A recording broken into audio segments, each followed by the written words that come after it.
Okay, eighth grade. This is your bell work for this week. It is on detailed sentences. Today we are learning about detailed sentences. There are two types of detailed sentences. One is a lead off and the other is a follow up. In a lead off, it's almost like you're introducing something, whereas a follow up is further information. So if you look at sentence number one, the Marshall Islands are an American proct- protectorate.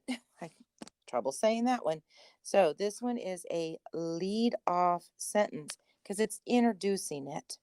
Whereas if you look at sentence number two, after she got out of the car, she walked a mile down the dirt road to meet the spy. That would be a follow up. It's like bonus information. Number three, in addition, you will be able to interview for a job, but you will be limited to the number of jobs for which you can apply. Since it has that beginning part of in addition, that would be a follow up. On number four, you will put the top on the blender and start it. That would be a lead off. You're like introducing.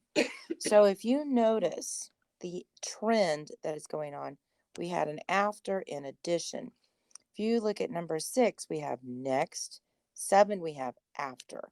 So if you've got that little kind of a transition word in there, that is transitioning you to the follow-up sentence. So what you're going to do is you're going to finish this page and the pages that follow. Remember, kind of look for those transition beginnings. If it doesn't have something that kind of transitions you to more information, it is a lead off. And then if it has the little introduction, the little transition, it is a follow up. So that's your bell work for this week. Don't forget to fill out the information I gave you in the video. Remember to submit it to me through Canvas when you are done with the entire assignment. Good luck and have fun.